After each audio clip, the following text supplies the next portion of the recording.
Drops it off for Sullivan. Save, rebound, goal!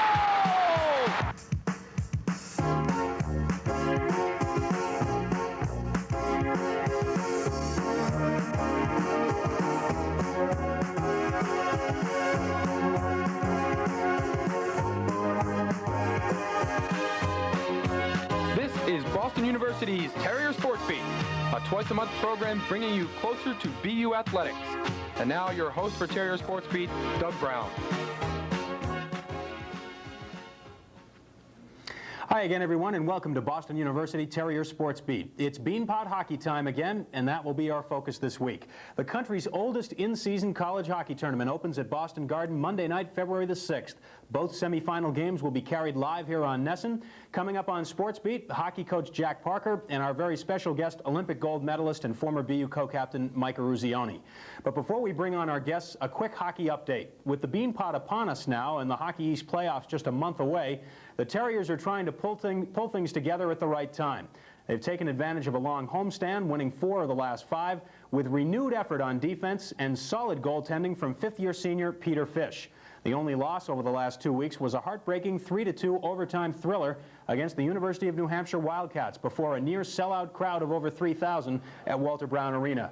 The steal in the BU zone by the Wildcats, Tim Shields and Kevin Dean, set up Chris Winnis. You'll be hearing that name again later as New Hampshire takes a 2-0 lead in the second period. But in the third period, BU storms the Wildcat zone. Sean McEachern and then Chris Lappin will have whacks at the loose puck in front of the goal, and then freshman Dave Sacco from Medford will fire it past Pat Morrison, cutting the UNH lead to 2-1. A few minutes later, Dave Morrison keeps the rally alive as the Terriers continue to pepper the UNH zone. Tomlinson will keep the puck alive in the corner, and then Joe Sacco, a sophomore, Dave's brother, moves behind the net. Nobody moves on him, and he wraps it around Morrison for the equalizing goal at 2-2. Then into overtime we go, and that man again, Chris Winnis, number 5 for UNH, will slide up the right wing side on the breakout, taking a nice feed. He goes wide on Phil Von Stefanelli, but Peter Fish gets caught back in the net, and Winnis beats him to the far corner, a 3-2 overtime win for the Wildcats. Then just a few days ago, the Lowell Chiefs visit Brown Arena, and the Terriers have a chance at revenge.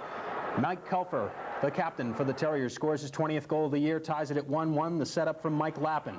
After the Sacco brothers gave BU a 3-1 lead, Dave Tomlinson will steal an errant pass in the Lowell zone and beat Ken Stein unassisted as he walks right down the slot to make it 4-1. And after this goal, fans at Brown Arena couldn't afford to look away from the ice and celebrate very long, because just 12 seconds later, after the Tomlinson goal, defenseman Phil Von Stefanelli will blast one inside the Lowell zone. Ville Kentala and Dave Sacco on the assist. That made it 5-1. Later, Darren McDonald for BU will pick up a loose puck at the post and score his 5th of the year. BU wins it 6-1 going away from the Lowell Chiefs. The Terriers now just 3 points behind Northeastern for 3rd place in the Hockey East standings. Well, after the Beanpot, BU has only 5 league games remaining, and also a chance to clinch home ice for the first round of the Hockey East tournament. But for now, as it does every year in Boston, the regular season is put on hold to make way for the Beanpot. It's a funny thing, this Beanpot tournament. For a team having an off year, struggling, a Beanpot championship can erase months of frustration.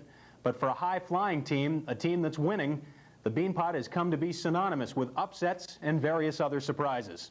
So this year, it's the 37th annual Beanpot Championship. A little history now from Sports Beat producer Blaine Applegate. It stood to reason that since Boston University, Boston College, Harvard, and the Northeastern hockey teams all called the old Boston Arena home, that there should be a tournament to determine bragging rights. Rights that would encompass the city of Boston and its college hockey faithful. Harvard won the first Beanpot in 1953, and in 1954 the Beanpot was moved to a much larger Boston Garden. Boston College and Harvard would dominate the first 13 years, with BU managing just 1 title. But things would change in 1966 as BU coach Jack Kelly started a Beanpot dynasty. A dynasty that would win 7 championships in 8 years. BU star Jack Parker skated in 3 Beanpot wins and captained the '68 team. Parker would leave hockey after his senior year, only to return as an assistant to his alma mater a year later, and BU went on to win 4 Beanpots in a row. Parker would take over as head coach in '73 and collect 6 more Beanpot titles. In all, as a player and a coach, Parker lays claim to 13 of BU's 14 Beanpot championships. Jack Parker has had so much success in this event, you could almost call it the jackpot. Jack Parker joins us next on Sports Beat. Don't go away.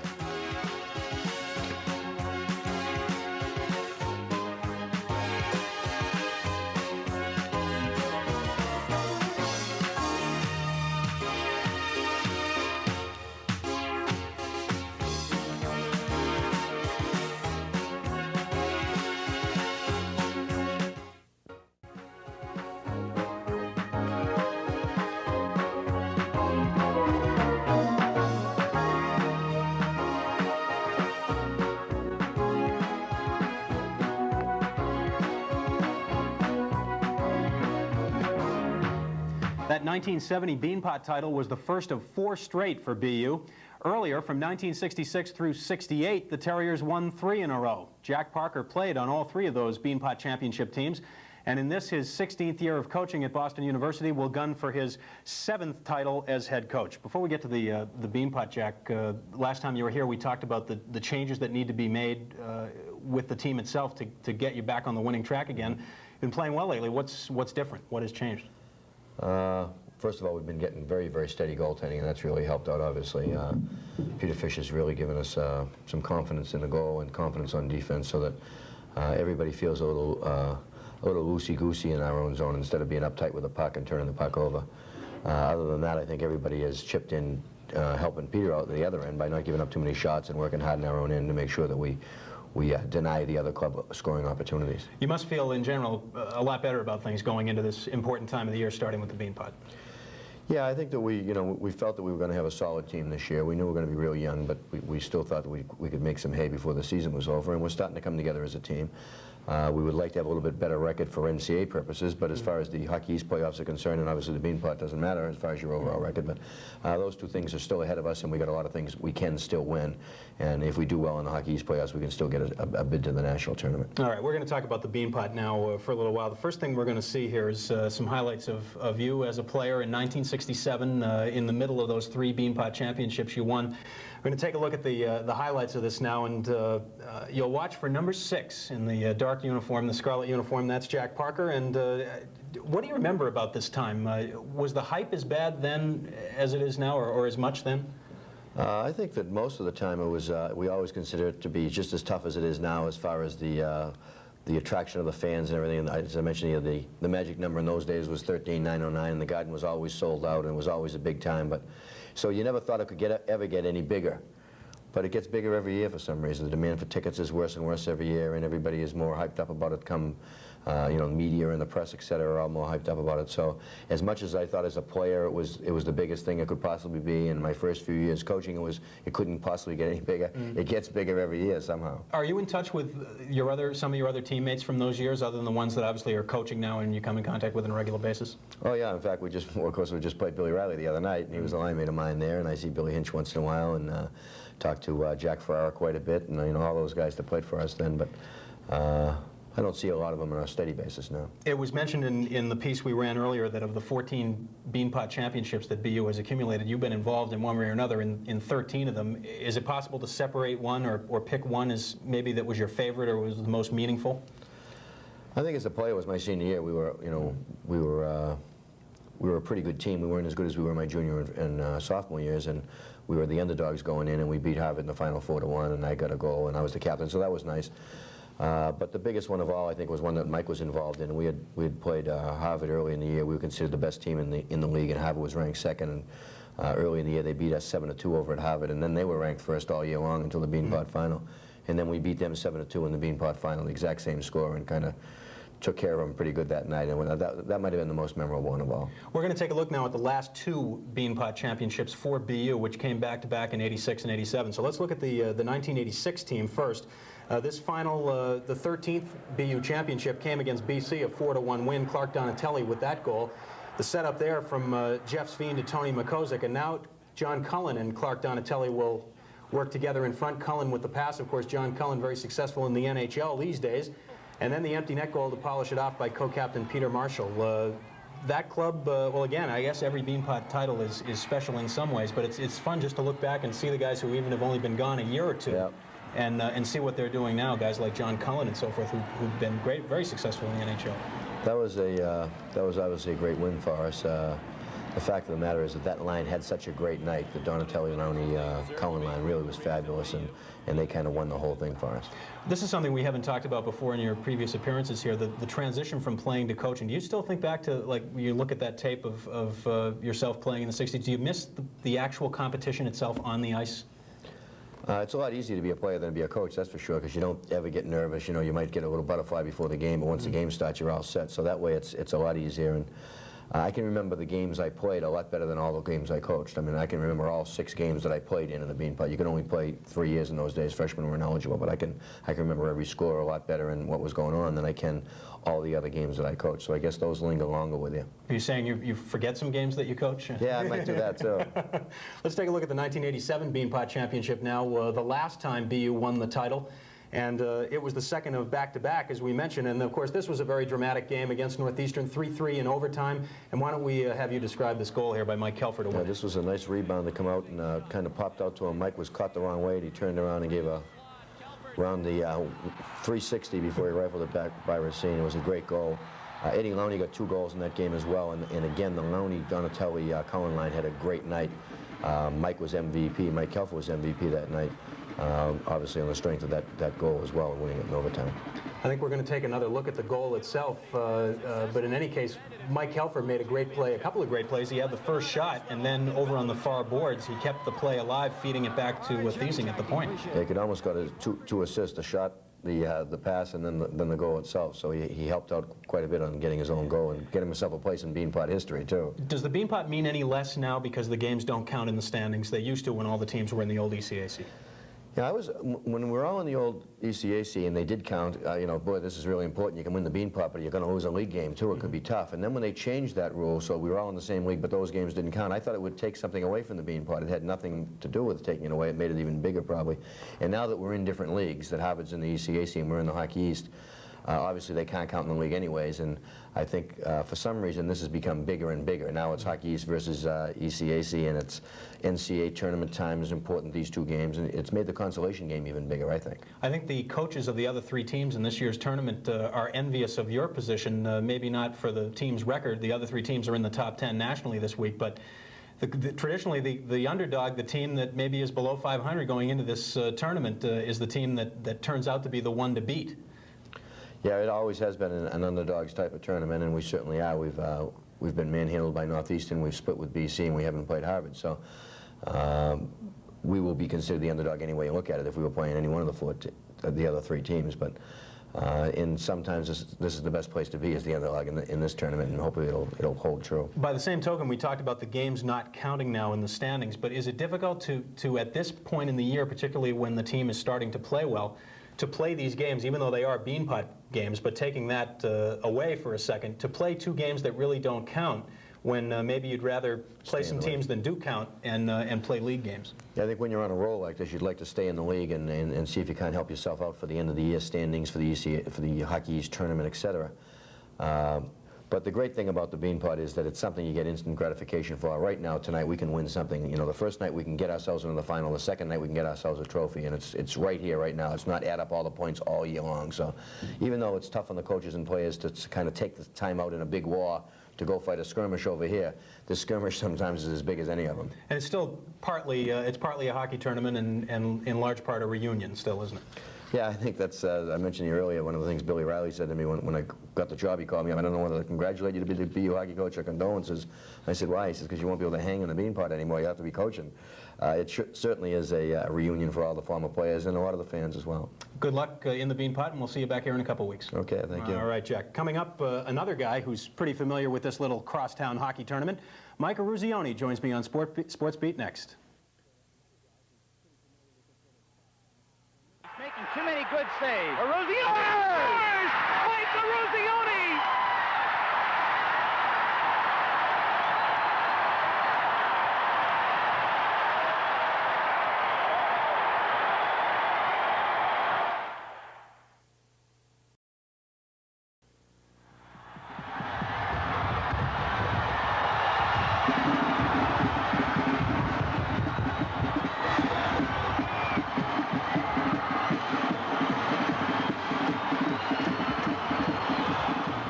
Just a few weeks after that 1972 Beanpot title, the Terriers won their second straight national championship. And about a year and a half later, a certain teenager from Winthrop enrolled at Boston University. In the 4 years he played for the Terriers, BU won 96 games and 4 consecutive ECAC championships. But there was more to come for Mike Eruzione, much more. In 1980, the Olympic miracle at Lake Placid, and now broadcasting work, speaking engagements, and lots more. We're going to find out about all of that right now. Mike, it's good to see you. Thanks for coming in. Thank you for having me. It's good to be here. You are doing a lot of different things now. What exactly is keeping you busy these days? Well, I've been doing some work for Sports Channel. Just got finished doing some of that Super Series, the Soviet Series that played against the National Hockey League teams. And I'm still doing some speaking and various golf tournaments and charity stuff, doing a lot of work with the Olympic Committee. As the Olympics get closer, I seem to get a little busier. So having some fun. Wonder why that is. We'll get into the Olympic things a little bit later on, but for now, to talk about the Beanpot, special memories from your years. Jack Parker on the way out wanted me to remind you that in your 4 years, with all the championships you guys won and everything, you only won 1 Beanpot, which is kind of surprising. Yeah, it is kind of surprising because we always kind of considered the Boston Garden our home ice. You know, we never lost an ECAC game there. Lost 1 NCAA tournament there to Minnesota my freshman year, but it was kind of our building. And to only win 1 Beanpot is very frustrating. I think when I look back on it, you know, I was telling you earlier, I never played well in the Beanpot. Never really played real well. And I think it frustrates me because I never knew why. I played well in ECAC games there, but never really had a good Beanpot. But you know, growing up in Boston and having seen the Beanpot as a youngster, having my father taken me there and been such a part of it, to step on the ice, first of all in Boston Garden, to play in that game, something that you've just, you know, you dreamed of playing as a youngster, was very special. How often do you get to the Beanpot now? Every time I'm home. Yeah. Matter of fact, you were showing the highlights the year Kelpa scored, and the last 2, I was at those 2. So that was kind of rewarding because you talked about the alumni, and they're all BC alumni and Harvard alumni and Northeastern alumni, all kind of sitting around. And when you win, you just kind of stay in your seat a little longer and shake hands with some of the old players that you played against. Well, now, do you look back now, or when you talk to your teammates about, geez, if only we'd been able to win more than 1 Beanpot? I mean, you guys had an incredible record, and you won all the championships you could win. You got to the NCAAs every year and all that. But is there kind of something missing there because the Beanpot success wasn't? Two things that I think I missed in my college career. One is never winning a national championship, and 2 is probably not winning, you know, more than 1 Beanpot. Because I always felt my 4 years here we were the best team in the East, and there was really no reason for us not to have won them. We were the best team, but that's what makes the Beanpot so great, is on any given night anything can happen. And you know, the 4 years that we were here, strange things did happen. I'll ask you the same thing I asked Jack. How many of your former BU teammates are you in touch with? Of course, several. We talked about the NHL success. Rick Mahar has had a long career in the NHL. It's funny because I just got back from Minnesota where I played in one of those celebrity hockey games, and Jimmy Craig played. Jack O'Callahan was there, and then when I flew back, just prior to going, rather, I was with Ricky Mahar. I see Rick quite a bit. I talked to Terry Mahar in the odd time.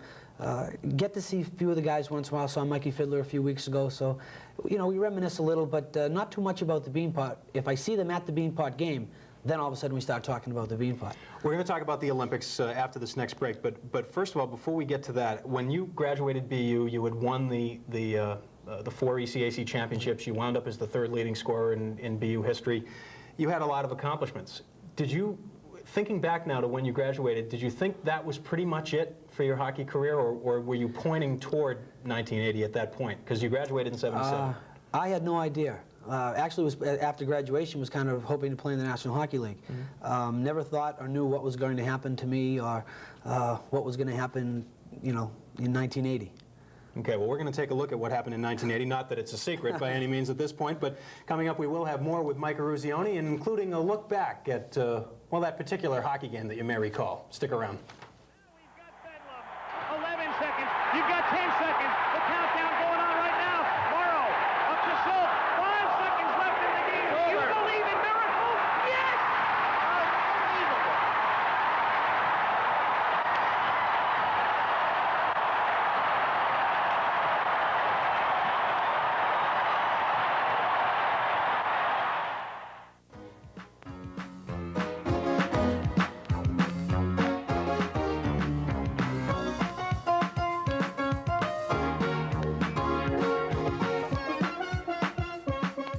Again, a reminder, opening night at the Beanpot to be carried live with both games right here on NESN. More now with Mike Eruzione on Sports Beat. Believe it or not, when we invited you to come in, we actually considered when we were having our production meetings not talking about the Olympics because I'm sure you must get to the point where, well, do you ever get sick of talking about it? I guess that's the question. Is there ever a time when you're not asked about it? Not really. I think, when I'm home and I'm around the house or with my friends, I don't talk about it. It's over and it's ended. But when I'm involved in situations such as this, or doing work, obviously, for the Olympic Committee or commentating, it's very much there. It's very much a part of me. It's a great part of my life. Let's face it, if we didn't win, I wouldn't be here.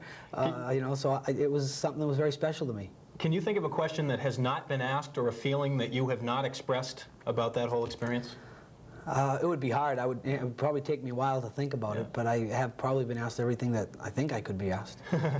Well, in that case, let's just look at it, all right? Because I know people enjoy looking at this, and I'm sure you must, no matter how many times you see it. So let's look first at the semifinal game, if you will, in the 1980 Lake Placid Winter Olympics. The United States against the Soviet Union, and of course that goal right there that tied it in the third period from Mark Johnson made the score 3-3 on the power play. And I'll let you take it from here because the next goal is yours.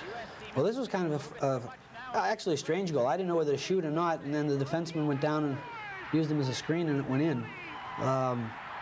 Actually, I did not at that point think it was going to be the winning goal. There was still 10 minutes left to play in the game, and as far as I was concerned, it had given us the lead. And no way I thought the final score was going to be 4-3. Not the way the Soviets play, and they're so talented, they're so explosive that there was about maybe 30 seconds left, and I looked up at the clock and thought, boy, this is nice. Let's end it right here at 4-3, and it worked out well that way. Well, the countdown, of course, that famous scene, everybody throwing their sticks and jumping around. Do you remember like the last 10 seconds? What you were thinking the last 10 seconds? Just get it out of the zone, because they had the puck. They dumped the puck in, and also they didn't pull their goalie, and that kind of surprised me. But when I thought about it later, they had never been behind, so they never had to pull their goalie. They had never lost. So maybe they had never worked on something like that. But that's one thing we were concerned about. There was 22 seconds left when they dumped the puck in the zone. And I remember Silky having the puck in the corner, and I'm just saying to David, get it out, but don't throw it in the middle. And David did a nice job getting it out of the zone, and next thing I know, it was over. What was the locker room like after that?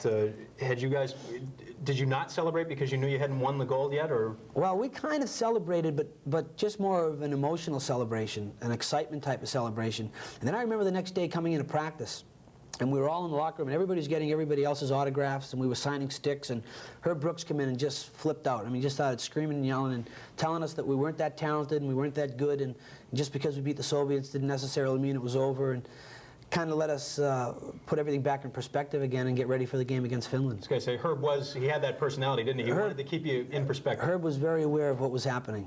One great thing about him as a coach was that he knew exactly what was going on around him as well as what was going on during the course of the game. He was very much in control at all times. Right. The interesting thing about all this, I think, is that you always see the highlights whenever your name is brought up or the highlights are brought up. You always see the highlights of the Soviet game. You hardly ever see the highlights of the gold medal game, and so we're going to take a look at some of the highlights of that, because it certainly is worth a second look. The United States against Finland in February of 1980, almost 9 years ago exactly. Just as Mike Ramsey comes out of the penalty box there, Steve Kristoff scores the first goal of the game for the USA. Rob McClanahan will score this next one. Again, it's something that's kind of lost, I think, with the years going by, is how many talented players you guys had on this team and how many went on to greater success after that. Well, that's the interesting thing. We still have 6 or 8 players actually playing, 6 still in the National Hockey League, and 2 are playing in Europe.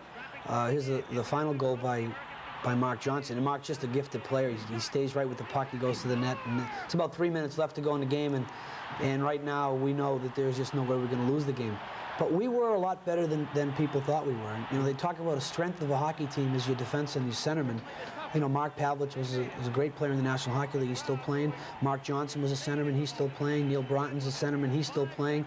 And then you have Jack O'Callahan, you have Kenny Morrow, Mike Ramsey, Davey Christian, 4 defensemen of our 6 still playing in the National Hockey League. So along with, as I look at Jimmy there, some outstanding goaltending. Probably the finest goaltending I've ever seen anybody put together in a 2-week period. Last quick question for you, Mike. Does hockey still hold the charm and the attraction for you that it did when you were a kid playing in Winthrop? In some ways, I think, yeah, because I still love to play and I like to have fun. But I think as an athlete, it's over and it's ended. I enjoy golf now as much as I think I really enjoyed hockey, but I enjoy now, I've got a 4-year-old boy that I take out skating, and maybe he'll get the life of hockey back into me as far as going out and playing and having that enthusiasm. Right now it's just fun to play, and I'm glad it's that way because the competitiveness is over and life moves on. I wish we had more time, but thanks so much for coming in. It's good to see you, and we hope to see you at the Bean Pot. I'll be there. Thanks. All right, Michael, thanks. Our next Boston University Terrier Sports Beat will be in 2 weeks. We'll review Bean Pot highlights. What else? With Jack Parker. And we'll also have a visit with BU women's basketball coach Chris Basil, highlights of her club, and an update on the Seaboard Conference. Plus, of course, we'll bring you all of the latest Terrier sports news. So check your NESN program listings for the weekend beginning Friday, February 17th for our exact broadcast times. Until then, for our whole crew and for our guests Jack Parker and Micah Ruzioni, Doug Brown, thanks for joining us. We'll see you in 2 weeks with another Terrier Sports Beat.